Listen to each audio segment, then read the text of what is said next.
अच्छा जी, now we are a bit familiar with the passage, so we are going to come back to questions 1 2 3 4. Which paragraph contains the following? अच्छा, इसके लिए जो skill आपको चाहिए उसको हम कहते हैं स्कैनिंग। याद रखिएगा, तीन तरह की रीडिंग्स हैं। एक है नंबर 1 रीडिंग, जो आप केयरफुली पढ़ते हैं और समझते हैं। क्वेश्चन जो है वो रीड करना है, पैसेज में जब आपको पता चल गया कि आंसर यहाँ पे है उसको भी रीड करना है। फिर एक है स्किम रीडिंग। स्किम रीड का मतलब है जल्दी जल्दी पढ़ के मेन पॉइंट्स को अंडरलाइन कर लिया, जैसे कल लिस्टिंग में बता रहा था, मल्टीपल चॉइस में जल्दी जल्दी पढ़ के मेन जो वर्ड्स हैं उनको अंडरलाइन कर लिया, उसको हम कहते हैं स्किमिंग। फिर एक है स्कैनिंग। स्कैनिंग रीडिंग नहीं है, ये ज़हन में रखिएगा।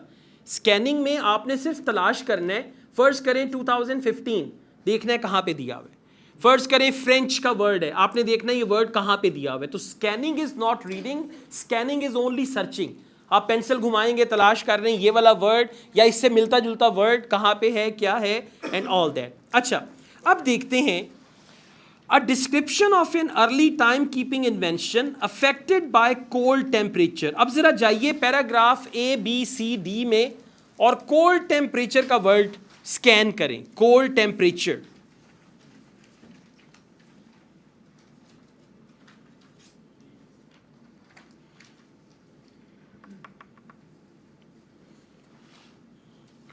कोल्ड टेम्परेचर्स पहले देख लें ABCD 4 पैराग्राफ्स में।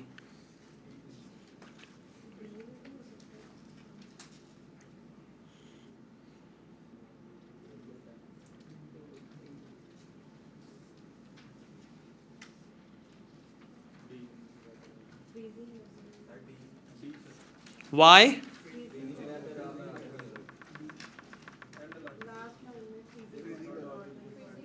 Very good, freezing weather of northern Europe. Question क्या था?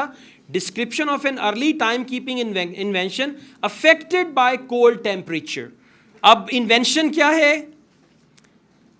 इन्वेंटर्स क्रिएटेड सन डायल्स। सन डायल्स इन्वेंशन है उनकी। पहली लाइन में देखें पैराग्राफ डी की, मिल गया।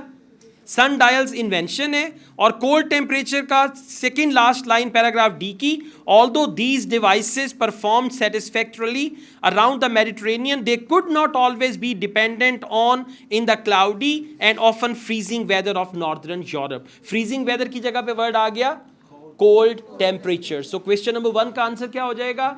डी। क्या सिर्फ देखिए, एक काम कर लें, कोल्ड टेम्परेचर को स्कैन कर लें। कोल्ड टेम्परेचर के लिए वर्ड आ गया आपके पास freezing weather, you will find the answer. हाँ हाँ, फिर जरूरत नहीं है, ये तो मैं आपको क्लैरिफिकेशन दे रहा हूँ, ठीक है। अच्छा जी, क्वेश्चन नंबर 2 पे आइएगा सब लोग। मैं बताता हूँ, पहले क्वेश्चन पढ़ लें। Explanation of importance of geography in the development of calendar in farming communities. अब जाएं वापस पैराग्राफ ABC पे। ABC, farming communities, calendar and all that. Well done. Paragraph B, paragraph B की तीसरी लाइन पे आइएगा सब लोग, मिल गया। After full stop, hence the calendars that were developed at the lower latitude were influenced more by lunar cycle than by solar year. In more northern climates, however, where seasonal agriculture was practiced, the solar year became more crucial. ठीक हो गया। और agricultural communities के लिए क्या word आ गया? Farming, exactly. सो question number 2 का आंसर हो जाएगा B for boy.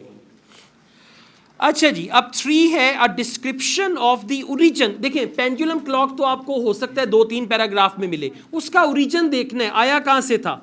Origin of pendulum clock, आप जाएं पैराग्राफ EF में। गुड।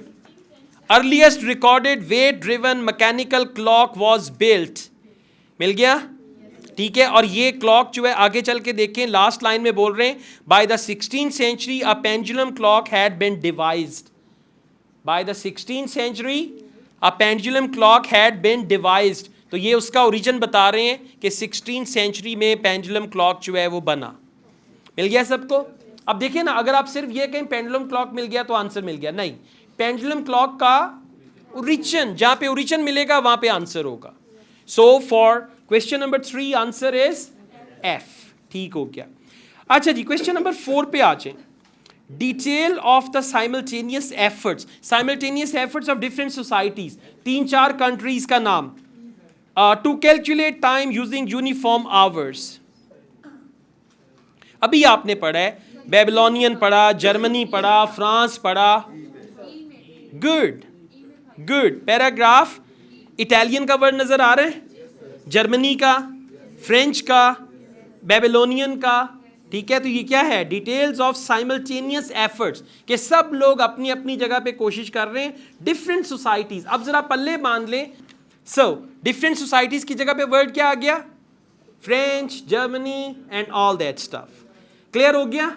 अब ये चीजें हैं जो आपने यहां पे देखनी है, ठीक है। चलें जी, आगे चलते हैं।